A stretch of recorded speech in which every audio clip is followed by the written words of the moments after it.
turn thundery at times, with a Met Office warning in place for heavy rainfall. And the reason for the unsettled weather, well, it's all thanks to low pressure situated to northwest, dragging in showers and also some frontal systems. And showers are set to continue for the first half of the evening, eventually easing away across central and eastern parts of England. But then a heavy band of rain skirting southern parts of England and Wales, moving its way eastwards. This likely turning heavy, particularly towards dawn, and a chance we could hear some thunder overnight too. Showers continuing across the northwest, but where we see any clear skies, it should feel a lot cooler and fresher than of late. So a wet start across parts of southeast England. Sussex and Kent, for example, will see some heavy downpours before eventually these outbreaks of rain will start to push into parts of East Anglia. A little drier and brighter across central and eastern parts of England, but in the west we'll still continue to see these showers feeding through, particularly northwest Scotland, where once again we could see some heavy showers, a risk of hail and thunder mixed in there too. Northeastern parts of Scotland a little brighter, but across the Northern Isles some low cloud and once again a risk of some showery outbreaks. For a time, once again, across eastern parts of England, it will be brighter, but soon to be replaced by another day of sunny spells and showers. Showers most frequent across western areas, where at times it could be quite blustery, particularly around coastal spots, or if you catch any heavy downpours, we could see some strong gusty winds for a time. Temperatures around about average for the time of year, highs reaching around 21 to 22 degrees Celsius, though a little fresher at times across the north in the breeze. Into the evening, showers continuing for a time before it will turn a little bit drier as we head towards Saturday morning. But Saturday is set to be another unsettled day. Low pressure sweeping in from the west with widespread strong winds and heavy outbreaks of rain. So the unsettled theme continues along with average temperatures. Today, clouds overhead. Total zen within. Box Solar sponsors the weather. Crash Law 24 sponsors GB News Traffic and Travel Report.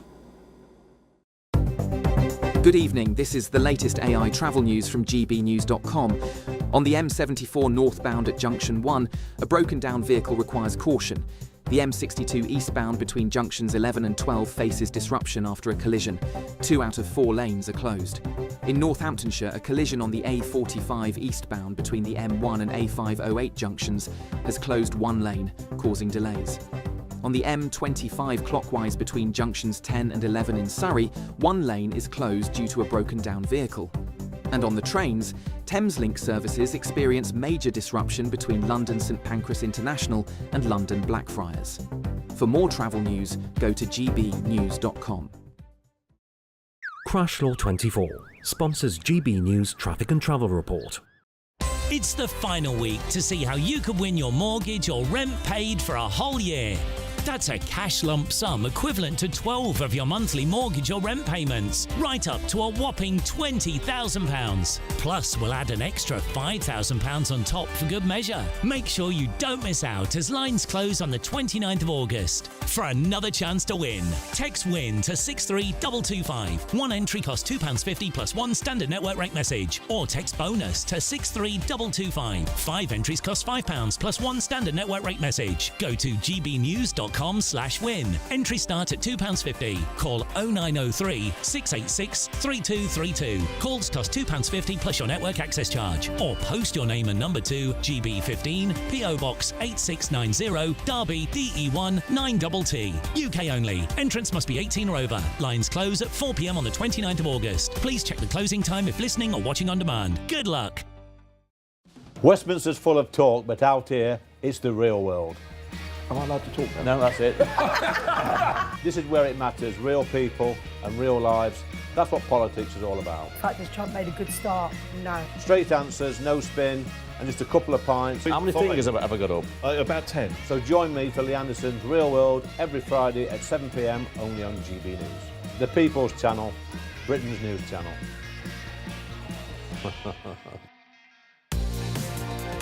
Mornings don't have to be tiresome, especially if you have the right company. Wake up to news as it happens, opinion and debate, and of course, a little bit of entertainment too. Because when the kettle's on, we're on. That's Breakfast on GB News, a show worth waking up for. Every morning from 6 a.m. Only on the People's Channel, Britain's news channel. We'll spread the news, you spread the word.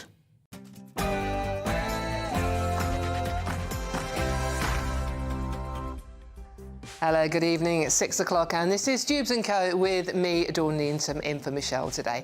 Now, senior judges will rule tomorrow on the injunction stopping migrants from being housed at the Bell Hotel. Is the government putting migrants over voters, though? Meanwhile, the Rwandan government say they are open to working with Nigel Farage. Could this win him the next election? Plus, Rachel Reeves is after house owners again. This time, it's rumours of a landlord tax. Would you support it, though? And Ed Davey is under fire for boycotting Trump's upcoming state visit banquet. Is this the right choice?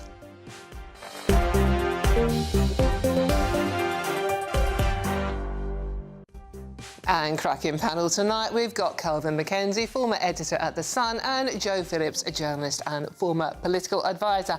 But first, let's get the news headlines with Tatiana Sanchez.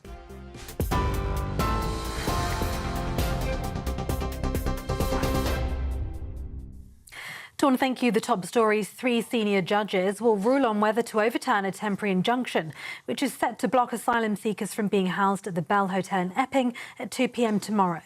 The Home Office and Somani Hotels, which owns the site, are attempting to challenge a High Court judge's decision last week to issue an interim injunction to Epping Forest District Council that'll stop dozens of asylum seekers from being housed at the Bell Hotel beyond the 12th of September. The government is also seeking to appeal against Mr Justice Ayres' decision not to allow it to intervene in the case, while the council opposes the appeal bids. Russia's ambassador to the UK was summoned to the Foreign Office after major strikes on Kyiv. The death toll has now risen to at least 19, including 4 children. Sir Keir Starmer condemned the assault, saying Putin's killing children and civilians and sabotaging hopes of peace. Rescuers are still searching through rubble in the capital after missiles tore into homes and offices overnight. Sir Keir Starmer is replacing his top civil servant at Downing Street.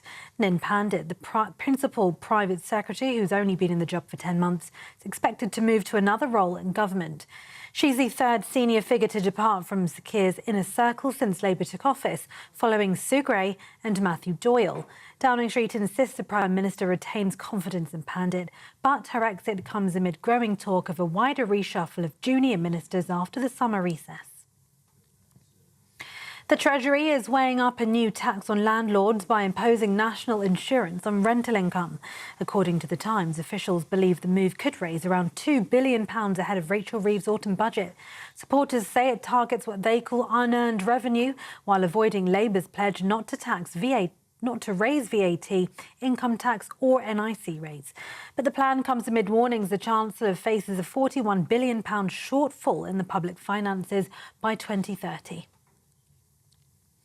Liberal Democrat leader Sir Ed Davey says he'll boycott Donald Trump's state banquet next month in protest over the US president's stance on Gaza.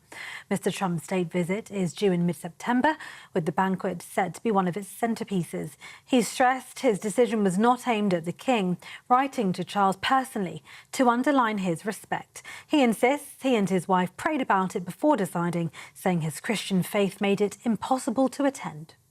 This decision, which, as I say, was very difficult, was to highlight the fact that Donald Trump, coming to our country, is the one man who can bring an end to all this. And our media, yourselves, and the government, and frankly, the British public, need to make that clear to Donald Trump. He has to act to end this humanitarian crisis. A Metropolitan Police Special Constable has been found guilty of raping and sexually assaulting a child. James Bubb, who now identifies as a woman named Gwyn Samuels, groomed one of his 2 victims online before sexually assaulting her when she was just 12 years old.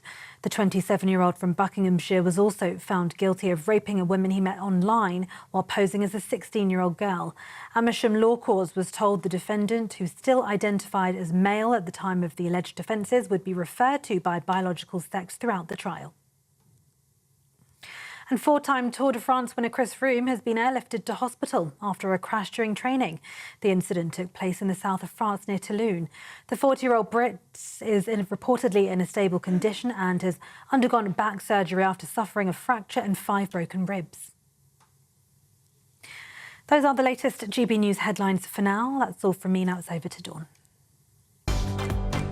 Tune into GB News Radio wherever you are, online, on DAB digital radio, on TuneIn, on Radio Player, and on your smart speaker. Just say, play GB News.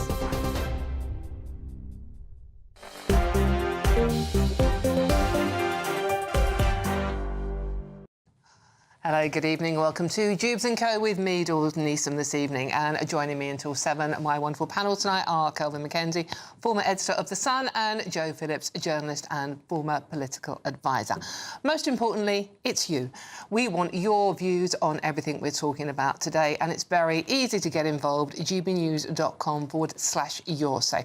Now, I'm kicking off with the big story of the day, and one that we have been talking about a lot, but it's in the news constantly, isn't it? 3 senior judges will rule tomorrow afternoon whether to overturn a temporary injunction blocking asylum seekers from being housed at that Bell Hotel in Epping. So we're going to go straight to the heart of this one and talk to Holly Whitbread, who is the Conservative councillor for Epping. Holly, how are you feeling today? What have you heard today, and what's the reaction from Epping? I found today's court case incredibly frustrating. I think the worst thing that came out of it was when the Home Office representative essentially said that the rights of asylum seekers trump the rights of local people here in Epping. And I think there's a great deal of frustration locally from the sentiments given by the Home Office's lawyers today. So that is very disappointing. I mean, obviously, we're in a position now where we just have to wait. And I hope that the judges see sense tomorrow and upheld the original decision of the High Court. But obviously, it's a sense of frustration at today's proceedings. It was quite shocking, wasn't it? I mean, coming out of the court today, there is a national interest in ensuring vulnerable individuals, namely asylum seekers, are accommodated. What about the vulnerable individuals, the women and girls of Epping who have been protesting, outside the hotel in their pink for weeks now?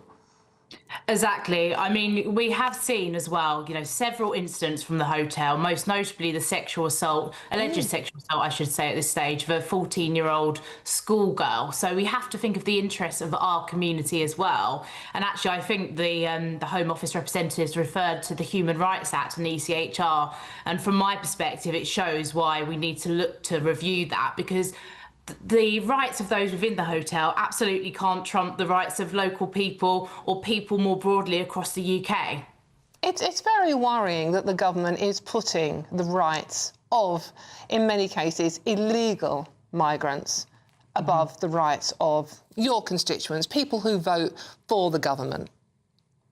Yeah, it's pretty shocking. I mean, you talk to people day in, day out, and the general view here in Epping from people I talk to is that they want the hotel closed. That is the common view. A lot of people have chosen not to go on the protest, and they don't necessarily like the disruption which comes from some, not all of the protests. I mean, they have been largely peaceful in recent weeks, which I really welcome.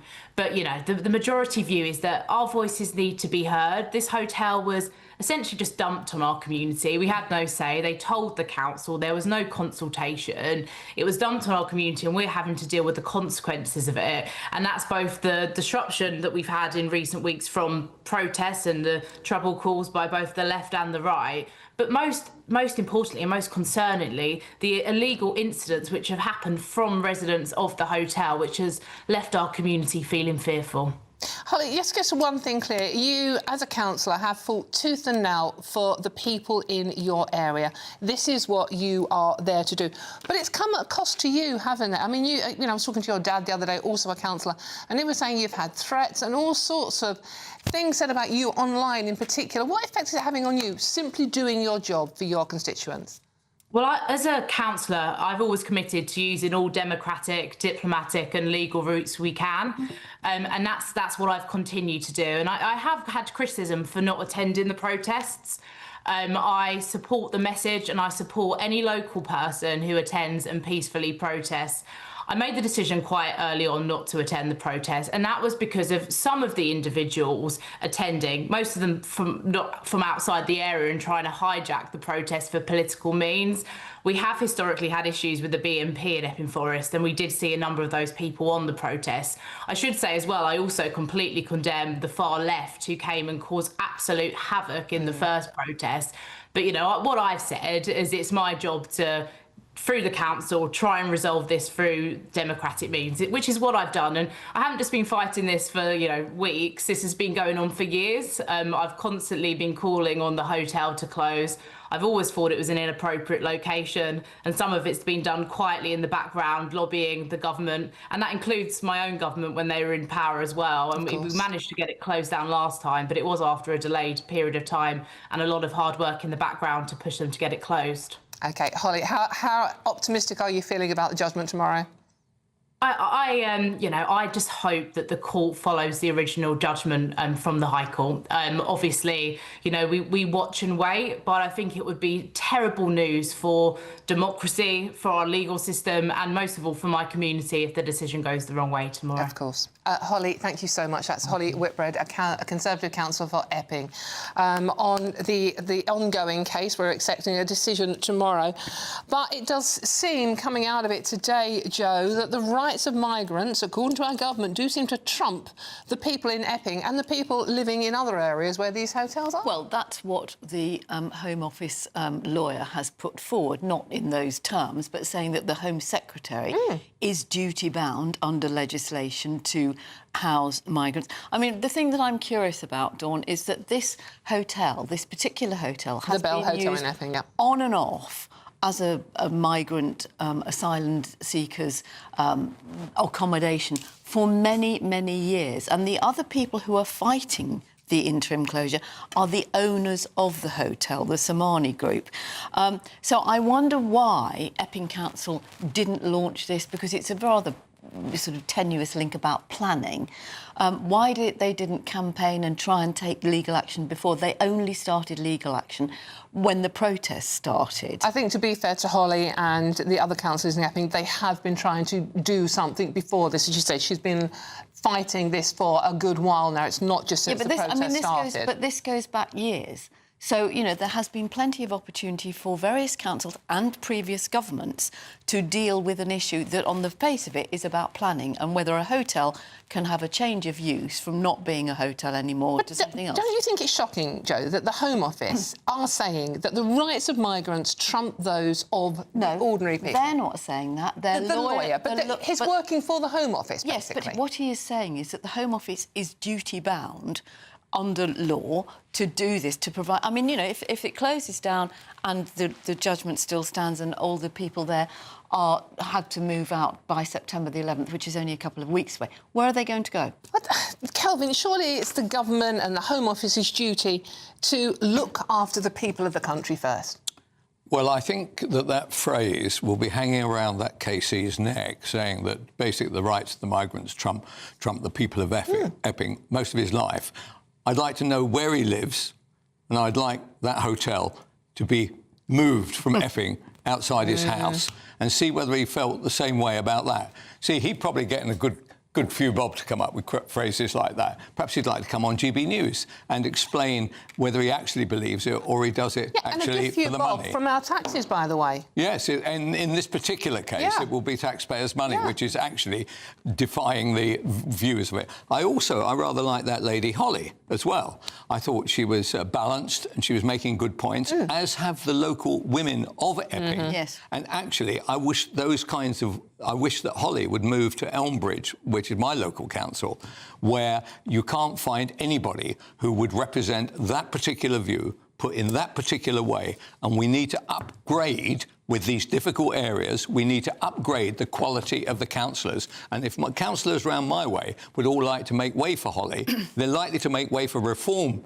actually shortly. So that will cheer up, because we cannot have this kind of debate in our rather upscale, rather nice area. But look, on this issue, I expect Epping to lose tomorrow. I think everybody does, mainly because the point that Joe was making was that if you kick these people out, there's 32,000 odd of them.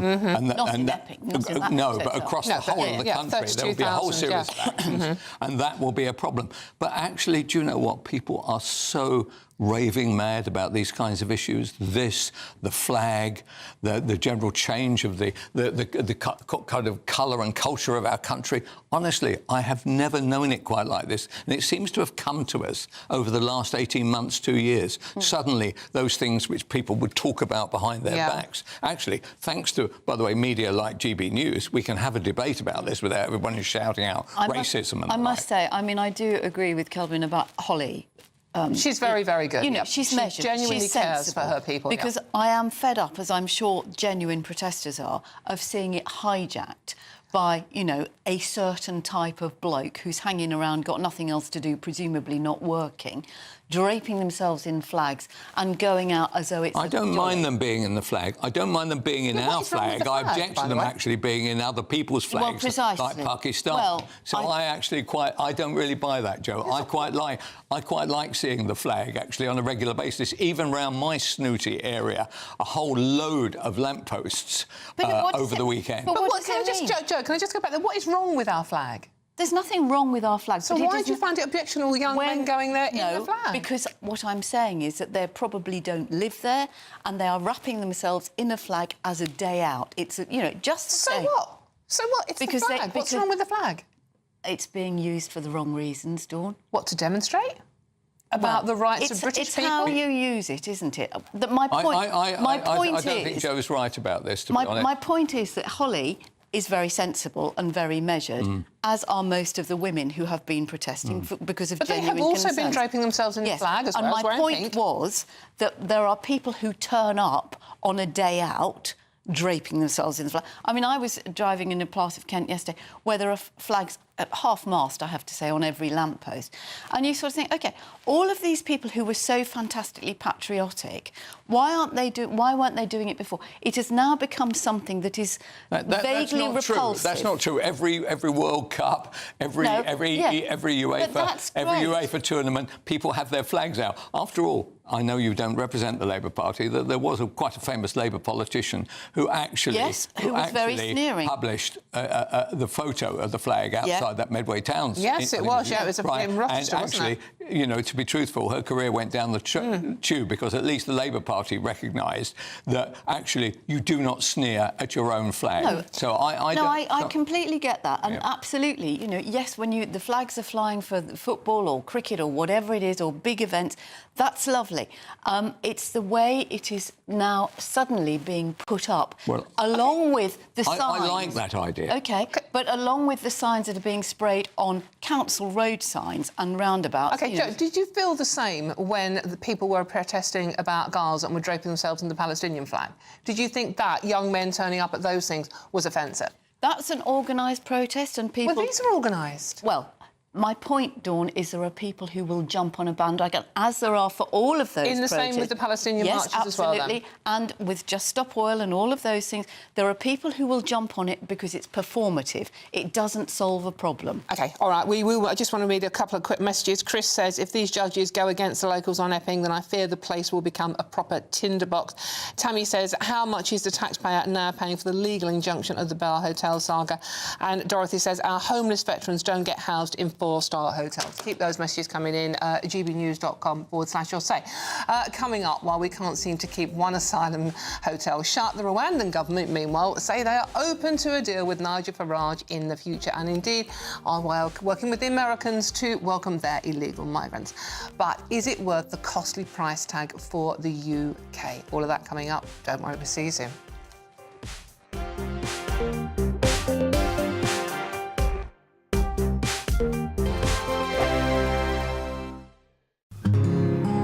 This is our country, and we think it's amazing.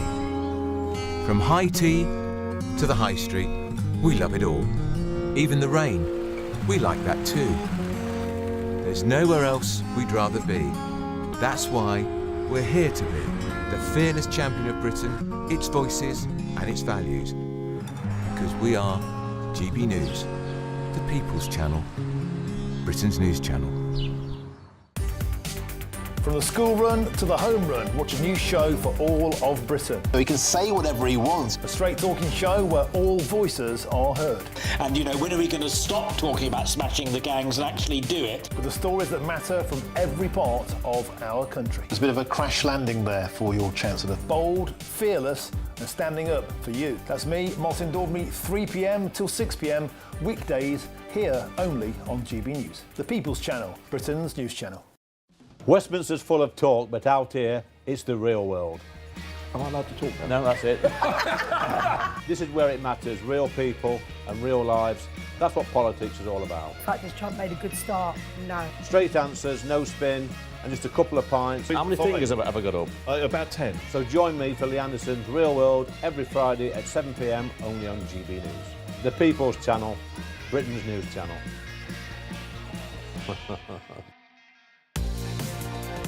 Mornings don't have to be tiresome, especially if you have the right company.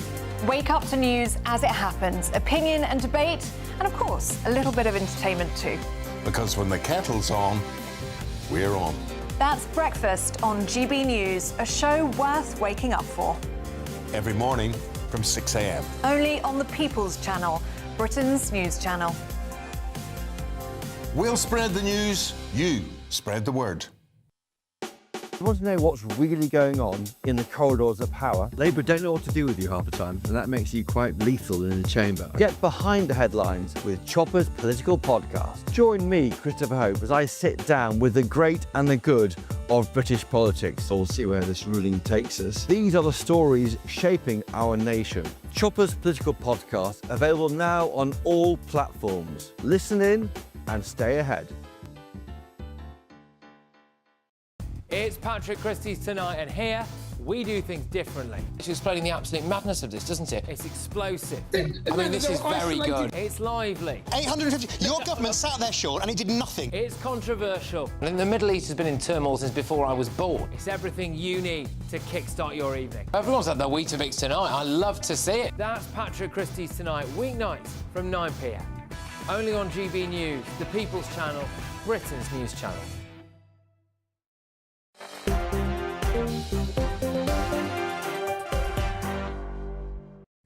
Hello, welcome back. This is Dewbs & Co with me, Dawn Neeson, keeping me company until 7 o'clock. Kelvin Mackenzie and Joe Phillips, and of course you out there, because it is about you and your views. Lots of you getting in touch. I will read as many out as I possibly can. gbnews.com/your say. Now let's talk about Rwanda again, shall we? The Rwandan government say they will work with Nigel Farage if he wins the next election, but it will cost £50 million, which they say is owed to them by the Tory government. This comes as 7 people have arrived in Rwanda as part of a deal to accept deportees from, oh yes, America. Zia Youssef of Reform UK has posted this. Within 24 hours of our plan, the plan they announced, Afghanistan and Rwanda say they will do a deal with Farage. The No We Can't Brigade are absolutely seething. Coming to you first on this one, Kelvin, is Zia right? I like Zia, by the way. He gets a lot of He was very good the other day, to be fair. For his, mainly because of his religion, so it's straightforward, you know, sort of anti-Muslim. But he actually a very bright guy and a tremendous asset for Reform, I think.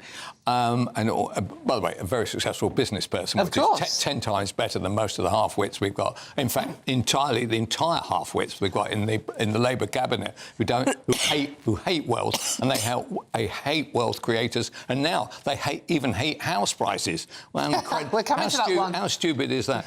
On this question, right? £50 million. Honestly, if the question about this is this: will it work? Actually, if we actually started sending a number of illegal migrants to Rwanda, I guarantee to you that the number coming across the channel would be reduced dramatically. It's a deterrent. So that's all it is. It's a deterrent. Unfortunately, our socialist chums decided that actually they didn't like the idea. Why? Because it I don't know whether it offended their sensibilities. They said it didn't.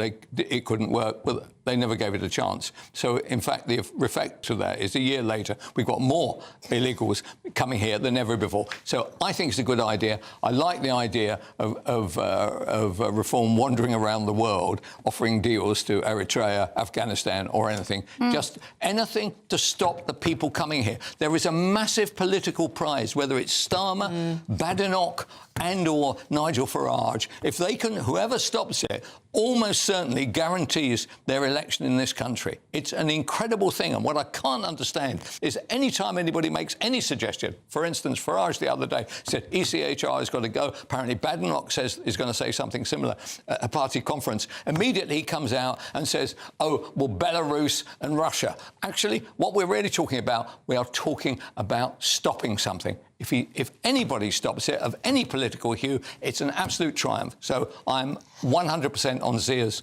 backing of this. It's not rocket science, is it, Joe? Just stop the boats. Why? Well, it's not rocket science, but it has proved incredibly hard for successive governments over many years. It has got worse, admittedly, this year, but the backlog... 50,000 under the Labour but the government. backlog that was allowed to build up under the Tories has been part of the problem, and that's what you've got the hotel problem. But you could argue that the Tories at least set up a deterrent, which then was... So Rwanda, which we paid Rwanda £290 million in direct payments.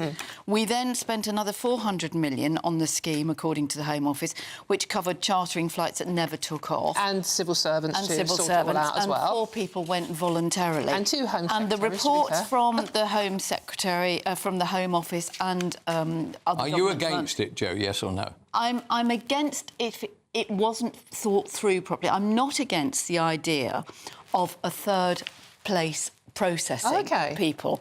But the Rwanda idea was a gimmick, and it was another expensive gimmick that wasn't. But it has thought to through. be in a place. Yes, it but can't, okay. it can't All right, be. Kelvin, it well, can't then be let me... Cannes or Nice. No, but, it has to be. Would you send in Africa. back girls to Afghanistan?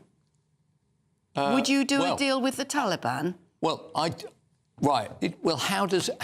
So they come over here. They know that they're taking a risk, don't they? Yeah. They're taking a risk. We don't want them. OK, let's be honest. I actually don't want them. So you women... may want them. Everybody goes back, I'm afraid. What? So you would send women and girls back to This is Afghanistan? where I differ from Farage.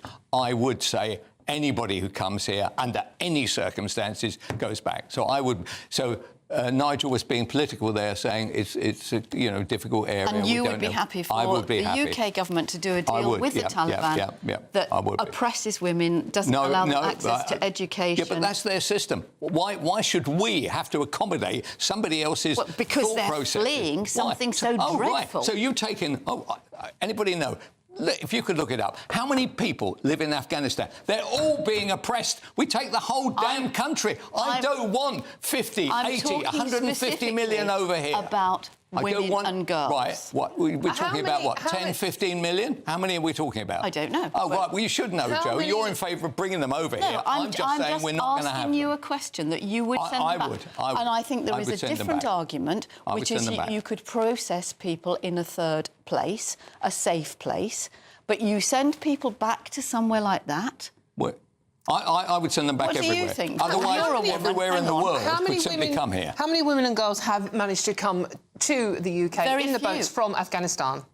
Very few, I think. I couldn't find any accurate figures, but I think it's pretty much known. It's mainly from the Afghanistan, and I think they're the second largest group after Eritrea. But the point is, once mainly you say young men. something like we're going to send everybody back, that you're going to send back unaccompanied children?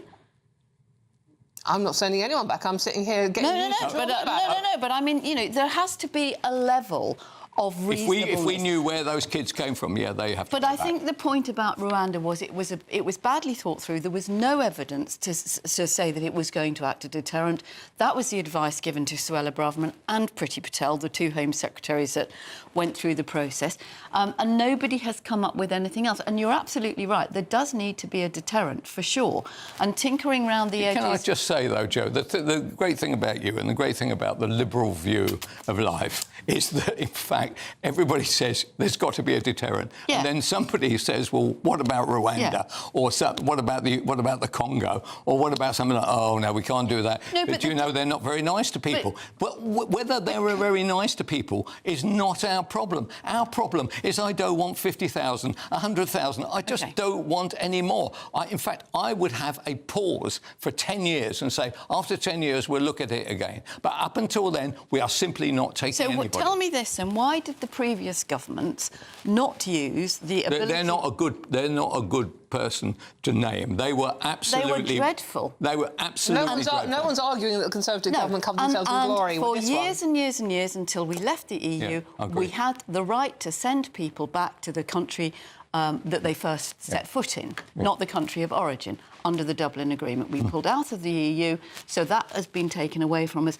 But why was that not used? I totally agree. You know. The great disaster of Brexit has been that we can't do what we could prior to Brexit. And I think that is why you get all these polls. There was one very recently showing that people say, let's not have Brexit anymore because we'd be able to send people back. And actually, if you offered that as a poll, as an general election, said, if we go back into it, it will stop people coming across the channel. We'd also have access to fingerprints. We'd also have access to criminal things records. would change. I think it's a dramatic... It was a dramatic hole in the Brexit argument. But they need to be really honest about that, because all the time we're coming up with these eye-catching headlines. So why don't you suggest that? Why don't you become the leader of that thing? We can solve the problem about people coming here, right? We can solve the problem coming over here if we rejoin Europe. Absolutely. And then, for instance, if Starmer hold a general election on the basis of it, I think he'd probably skate home. Well, talking of Europe, I mean, Germany, still part of the ECHR,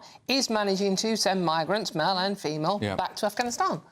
They don't have a problem with that. In Germany, they're sending back convicted criminals. Denmark are doing it, and yes, there are people who cross the channel are illegal. They're breaking British law, so therefore they are criminals. Well, I think that's heartless. It's factually accurate. It's factually accurate. The old liberal view. Well, I'm sorry, but I think it's absolutely heartless. But they are criminals. They have broken the law by crossing the channel illegally. Therefore, they are illegal. Therefore, if we were Germany, we could send them to Afghanistan. I tell you what, you know, we've talked a lot in the last few weeks about the rising cost of benefits and the fact that the number of people out of work. You could argue that some people who actually are using huge initiative and resilience to get here, who want to make a better life, maybe we need people like that. That's a great idea, I always thought, didn't you, Kelvin? Make it more attractive to come here. Yeah, no, we want that. And I think Jo, without giving her address, lives in Whitstable, where I don't think many of these issues face you in the same way as they do in either Birmingham or London. I just make that point. It's an absolutely fair point. It's an absolutely fair point. And I think, you know, much of the debate has taken place in areas where, you know, we are not necessarily seeing the impact on our doorstep. But I think that it is very dangerous that we get into this everybody with brown skin, everybody wearing a sari. No one's anybody trying to get here illegally. They happen to have brown and black skin. It's not that we are stopping brown and black skin. Everybody who wants to come here illegally is of that colour. Right, OK, let's just read a few messages out. Bob says an Afghan woman with a child in France has to make her own choice. Get asylum in France or cross the channel to UK and get deported back to Afghanistan. They are in France at the end of the day. It's a safe country. Meanwhile, Ange says we can't let people get sent back to Afghanistan. It is very dangerous, as Joe said. So keep those messages coming in, whichever side of the divide you're on, gbnews.com/your say. Coming up, Labour could be plotting yet another property tax. Oh, whoopie-doo. This time, they're after landlords. But won't that impact renters too, and the whole housing chain, youngsters getting in the market? What a mess. We'll put all that to an expert. Don't go too far. We'll see you soon.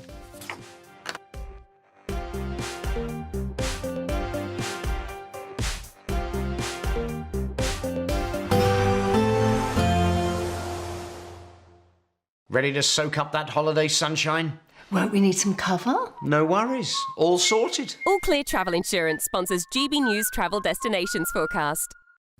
Loads of sunshine and offer across the eastern Mediterranean. A few heavy showers in southern Italy and across Croatia. And the same weather system bringing the UK some wet weather on Saturday will also bring some rain to northernmost parts of Spain and Portugal. But most of Iberia dry, fine and sunny. Heavy showers in central and southern Italy and pretty wet in Croatia as well. Further heavy showers to come in Dubrovnik on Sunday. They should be clearing by Monday. Sunny skies in Barcelona. All Clear Travel Insurance sponsors GB News Travel Destinations Forecast. Hello there, good evening. Welcome to your GB News weather update from the Met Office. As we head into tomorrow, it's going to be a wet and possibly thundery start across southern parts, then another day of sunny spells and showers, but these could be heavy at times with hail and thunder, and it's all thanks to low pressure dominating our weather, sweeping in showers and also frontal systems, particularly this one in the south and southwest, which will push in a heavy band of rain skirting its way eastwards across southern parts of England and Wales through the overnight period. This likely to turn heavy and thundery, particularly as we head our way towards dawn. Otherwise turning mostly dry across central and eastern parts of England, but still plenty of showers feeding into the far northwest. Where we see any clear skies though, it should feel a little cooler and a fresher start to the day. Heavy outbreaks of rain across parts of Sussex and Kent, eventually pushing northeastwards into parts of East Anglia. Once again, this could turn quite gusty, if not quite thundery at times, potentially leading to some disruption to travel. Across eastern areas, it should be mostly dry, but we've still got plenty of showers pushing into the west, where once again they could turn heavy with some hail, possible thunder too.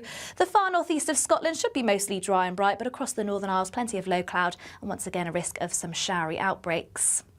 Any heavy outbreaks of rain across the southeast eventually pushing away as they move their way northeastwards, and dry and bright for a time across eastern parts of England before once again more showers feeding in from the west. These likely once again to be heavy and thundery and quite gusty if you do catch any heavy downpours. Temperatures fairly similar, highs reaching around 21 to 22 degrees Celsius. The start of the weekend should be mostly dry and bright for many of us, but I'm afraid it's not going to last. Low pressure pushing in from the west, so we'll start to see more and more clouds start to spill in, along with heavy outbreaks of rain. By the end of the day, just starting to push in to eastern parts of the country. Not only this, though, those winds are certainly going to strengthen, particularly around western coasts. And the unsettled theme continues for Sunday and into next week. Bye-bye.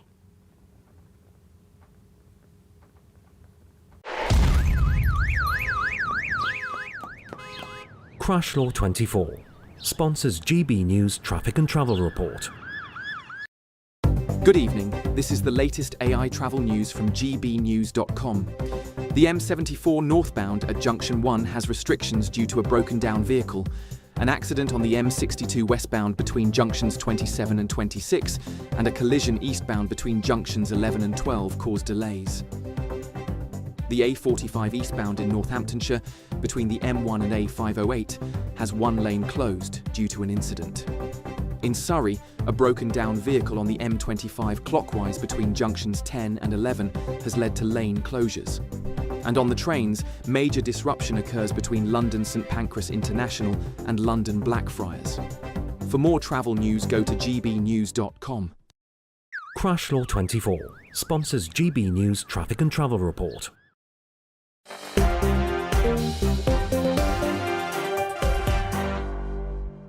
Oh dear, it's getting lively here. Welcome back. This is Dewbs & Co with me, Dawn Neeson. Thank you so much for your company. Now, we are moving on from migrants, well, kind of, I think. Landlords could face a tax increase in the government's bid to raise £2 billion. I'm with my panel, obviously, and I'm also joined by property expert Richard Blanco. Richard, you're a fat cat landlord, aren't you? Oh, yes. Kind of. Now, don't hold your breath. I am a landlord, yes, so I do speak from experience. And I've been a landlord for over 20 years. I've got a sizable portfolio. Many landlords will be agog at this idea that they've got so much money that they need to be taxed more. A national insurance on rental income. Yes. Now, landlords are already subject to what's called Section 24. This is where they're the only business that pays tax on their expenses. Yeah. So they, on their property finance expenses, they actually pay a 20% tax. And I was talking to someone yesterday who has £20,000 in profit, and she actually pays £45,000 in tax.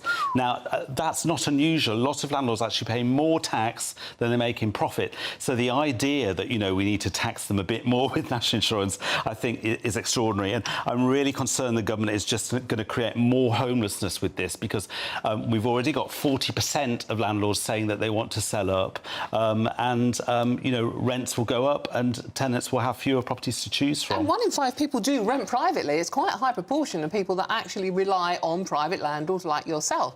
What effect is this going to have on the market? A huge effect, I think. Savills says that we need 1 million more properties between now and 2031 to keep up with demand. And as I've mentioned, a lot of landlords are thinking of selling up. What we ideally need is for the government to encourage investment in the private rented sector so that we have slightly too many properties, and then tenants would have genuine choice, rental prices would stabilise. Of course, what adding more tax to the scenario is going to do is just mean there's going to be even fewer properties to rent, and it's going to be the tenants that suffer ultimately. I think it's a really stupid idea. Who are your tenants, Richard? My tenants, I house 35 people, so they're families, what we might call young professionals in the sector. So you're not housing people on behalf of a local authority? No, I'm not. No, I choose to find tenants either through agents or myself, and then I manage all of my portfolio. The average rent, well, obviously it depends. My rents range from, I think the lowest is £800 to 2,600. Why do you think they are coming for landlords in this? I mean, there's all sorts of property taxes suggested. There's sort of the wealth tax, there's a new version of stamp duty, but it is people that own property seem to be the target of this government. Do you think they hate people that own property? I think there's an ideological issue here. The government wants to prioritise home ownership, and of course they want 1.5 million properties to be built in this parliament. Looks very unlikely that's going to happen now, of course. They also want to build... They've only hit 12.5% of their target so far. Yeah. They also want to build more social housing, which I'm totally in favour of and would be fabulous, but they kind of want the private rented sector to dwindle, really, without thinking about where those 4.6 million households are actually going to go. Kelvin, is this a politics of envy, something going along here? I mean, they seem to hate landlords, they hate people who own their own homes. Well, there's certainly an issue that within the Parliamentary Labour Party, they seem to have decided that owning your own home, which is in my lifetime always been the single biggest bet which ordinary people will make. And because over 25 years you are saving money which you would normally have got rid of, you end up with a pile of money which you then leave to your kids. Well, notice what Labour are doing. First of all, they're saying we're going to bring in CGT. Now, everybody says it's going to start at 1.5 million. You can be sure that if Labour were in power for 10 years, the 1.5 become 1.3, then 900 grand, you know, that's the way it works. So what's happening to the housing market, because I was talking to an estate agent today, is the whole thing is completely frozen up, right? Nobody is buying because they don't know what the future looks like at the moment. So actually the demand for rents is going up. At the same time, the number of people in rent becoming landlords is going down because they're being attacked and taxed in an unreasonable way. I must say there's a very good tax guy called Dan Needle. He's worth following online. And Dan Needle says that this is, who, by the way, is on the left. Well, he's not. He's beyond the centre. Anybody is compared to you, Kelvin. But you know, they had to build a wall to stop me going further. Right? Anyway, the bottom line, he says that this won't happen. Yes, and actually, I hope he's right. Anything that actually, because what will happen is any landlord will be. We're in with somebody, a very good landlord, right? They're just going to add it to the cost of the rent. And by the way, you don't have a choice. You're going to have to pay. But how is this going to help anyone, Joe? There are several issues that need looking at, and the biggest thing, I think, is a reform or a review of council tax, because property has not been valued for council tax bans since 1991. That's on the agenda as well at the moment. Absolutely ridiculous. You've got a position where you're obviously not one, Richard, but people who own student properties don't pay council tax. That is ridiculous. So in university and cities and towns where they've got a lot of colleges, a lot of property, it is much more lucrative for the landlords to rent it to students and they're not paying council tax.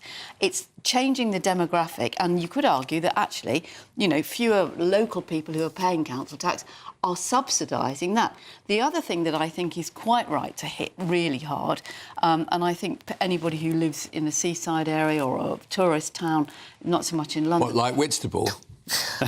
Kelvin, yeah. Kelvin. Kelvin. Come on, admit it. Anywhere, well, Whitstable, Margate, Lake District, Padstow, where local people have been priced out of the housing market and long-term renters can't rent. And that, your point is people do want to rent for a variety of reasons, but they can't because they're all Airbnbs. And they're Airbnbs that have been bought up by people who don't even live in a town and they're just money-making. But that, again, it hollows out communities. Richard, would that help? Well, I mean, just need to mention, actually, the government is attacking student landlords as well because the Renters' Rights Bill will stop student landlords from renting 1- and 2-bedroom properties that can only rent HMOs, and that means that we're going to lose a third of the housing that is currently housing students.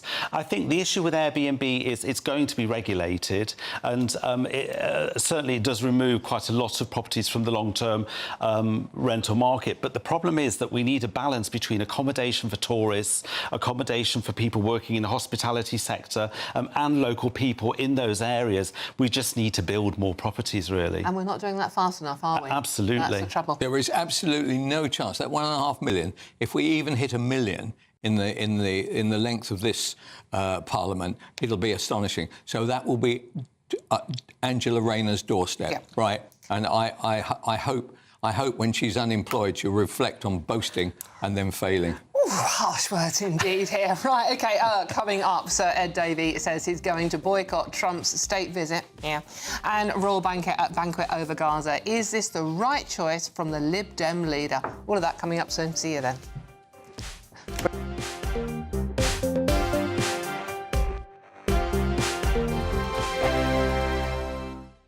Welcome back to Britain's Newsroom with Andrew and Beth. Hello everyone, Patrick Christie's here. I'm Michelle Dewberry. Britain's News Channel. Access the stories that matter to you. Take the GB News family with you on any device. And as long as you have an internet connection, tune in to GB News anywhere on the planet or beyond. GB News, the People's Channel, Britain's News Channel. At GB News, we love to hear from you, our loyal community. So drop us a line at gbnews.com/yoursay. There you can talk to each other and also to the presenters live on air. gbnews.com/yoursay, because GB News is your channel, Britain's news channel. Exciting news. Every Friday, my Patrick Christie's Tonight Show is going to have a twist to it. We're welcoming some special guests. You. That's right, on Fridays I'm going to be doing my show in front of a live studio audience because this show is about you and what you have to say. It's going to be the same big debates, same big topics, same big opinions, but every Friday night at 9 p.m. you are invited to come on down to Patrick Christie's Tonight to be a part of the action. Only on GB News, the People's Channel, Britain's News Channel. Join me, Nana Akweer, for an informative, interactive news programme with a difference. It's fun. No, he didn't say that, Dave. I'm so surprised. I think there's an element of truth to that. Join me from 3 p.m. every weekend, only on GB News, Britain's News Channel. Westminster's full of talk, but out here, it's the real world. Am I allowed to talk now? No, that's it. This is where it matters, real people and real lives. That's what politics is all about. In fact, has Trump made a good start? No. Straight answers, no spin, and just a couple of pints. How many fingers have I ever got up? About 10. So join me for Lee Anderson's Real World every Friday at 7 p.m. only on GB News. The People's Channel, Britain's News Channel.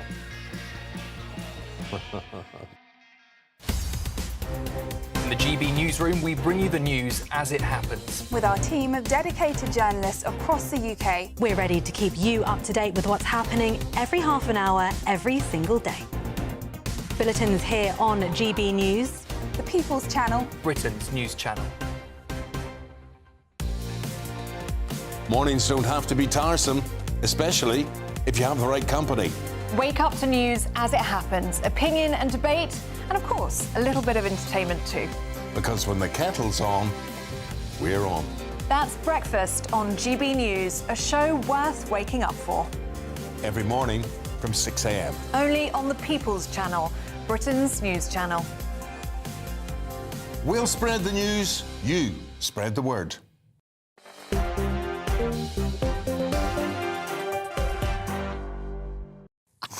Hello Hello, welcome back. This is Dewbs & Co with me, Dawn Neeson, and Kelvin Mackenzie and Joe Phillips, chuckling like naughty school children in the corner here. Dear, I just want to read one of your messages out. This one's quite poignant, combining the two subjects we're talking about, migrants and the landlord tax, as it is. Paul says, my mum died. I advertised her house. The council offered me a cash incentive to put it on their asylum seeker programme, which, considering how many homeless people we have in this country, is pretty shocking indeed. Any case, keep those coming in. We'll read as many out as we possibly can. Now we're talking about everyone's favourite subject, possibly. Leader of the Liberal Democrats, Sir Ed Davey, is boycotting Donald Trump's state banquet to send a message to the US President and Keir Starmer on Gaza. Let's have a listen. Very difficult decision. I've huge respect for His Majesty and have had the honour of going to other state banquets. And I've no problem with people talking to Donald Trump. Indeed, I called for the state banquet to be offered to Donald Trump. But over the summer, we've seen the devastation, humanitarian crisis in Gaza reach new lows. This has to end. We need the ceasefire. We need the hostages out. We need the aid in.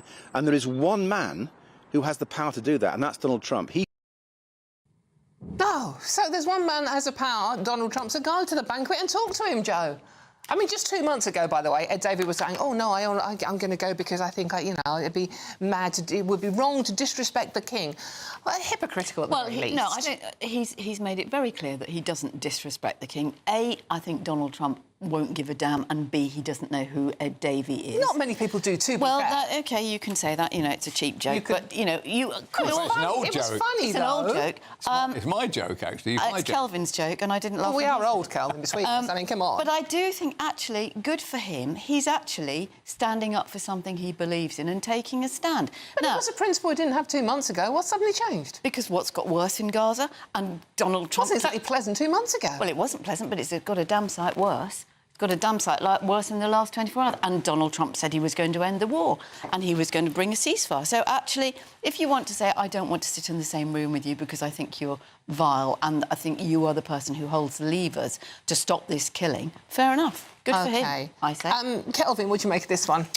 Well, he doesn't get much publicity, Davey, does he, except when going down the water chute. Water slides, paddleboarding. So I think that...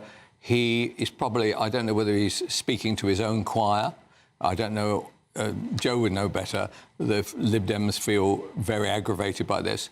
Trump actually can't stop the war in Gaza. He can't tell Netanyahu what to do. And he certainly can't tell a collection of bin Ladens who basically run Hamas, unfortunately, to have a deal. Nobody can make these two sides come together. So I think he's wasting his time. The only good news is that the taxpayer won't have to pay for one large dinner for Ed Davey. And perhaps they could send that out to Gaza. I don't know. It is grandstanding, though. It is about Sir Ed Davey, isn't it? It is grandstanding, but it's also making a point. He said it in a dignified way. He didn't do it in a way that Jeremy Corbyn did, which was anti-monarchy, which I think was Trump's But Jeremy Corbyn at least stuck to his guns. Well, Ed Davey is... Well, no, 2 months ago he said, I'm respecting the king, now he's not. But now he said, actually, what's happening is so distressing. I mean, even Donald Trump, when he came to Turnberry a few weeks ago, said this killing has got to stop. Yeah, this is not fake news. Good Lord, there's a man who knows whether something's fake news, isn't there? And actually, yes, he may not be able to stop it, but that's because of Netanyahu. But then he shouldn't have said he can stop it. Well, no, hold on a second. Hamas continue to fight. Why do they continue to fight? It's beyond me. Why don't they just stop fighting?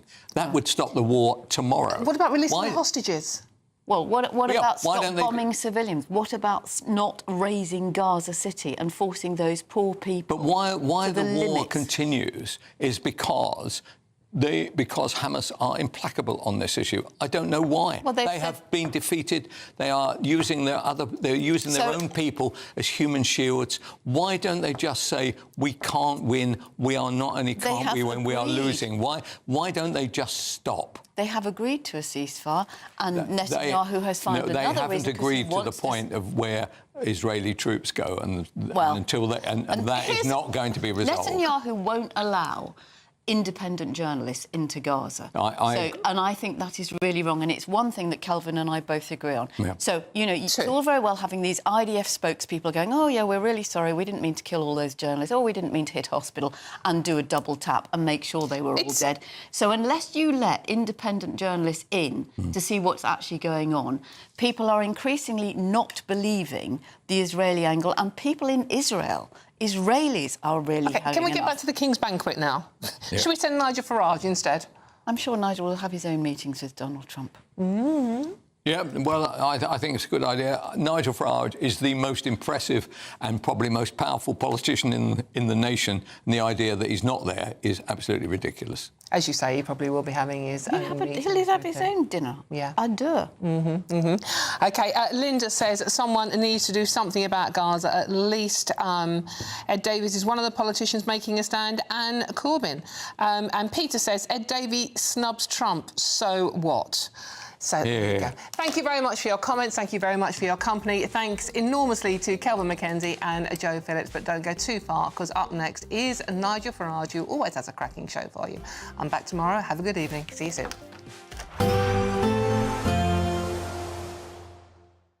Expect warm spells with the odd rude interruption. Box Boilers sponsors the weather on GB News. Hello there, good evening. Welcome to your GB News weather update from the Met Office. As we head into tomorrow, it's going to be a wet and possibly thundery start across southern parts, then another day of sunny spells and showers, but these could be heavy at times with hail and thunder, and it's all thanks to low pressure dominating our weather, sweeping in showers and also frontal systems, particularly this one in the south and southwest, which will push in a heavy band of rain skirting its way eastwards across southern parts of England and Wales through the overnight period. This likely to turn heavy and thundery, particularly as we head our way towards dawn. Otherwise turning mostly dry across central and eastern parts of England, but still plenty of showers feeding into the far northwest. Where we see any clear skies though, it should feel a little cooler and a fresher start to the day. Heavy outbreaks of rain across parts of Sussex and Kent, eventually pushing northeastwards into parts of East Anglia. Once again, this could turn quite gusty, if not quite thundery at times, potentially leading to some disruption to travel. Across eastern areas, it should be mostly dry, but we've still got plenty of showers pushing into the west, where once again they could turn heavy with some hail, possible thunder too. The far northeast of Scotland should be mostly dry and bright, but across the Northern Isles, plenty of low cloud, and once again a risk of some showery outbreaks. Any heavy outbreaks of rain across the southeast eventually pushing away as they move their way northeastwards, and dry and bright for a time across eastern parts of England before once again more showers feeding in from the west. These likely once again to be heavy and thundery and quite gusty if you do catch any heavy downpours. Temperatures fairly similar, highs reaching around 21 to 22 degrees Celsius. The start of the weekend should be mostly dry and bright for many of us, but I'm afraid it's not going to last. Low pressure pushing in from the west, so we'll start to see more and more clouds start to spill in, along with heavy outbreaks of rain. By the end of the day, just starting to push in to eastern parts of the country. Not only this, though, those winds are certainly going to strengthen, particularly around western coasts. And the unsettled theme continues for Sunday and into next week. Bye-bye. Expect warm spells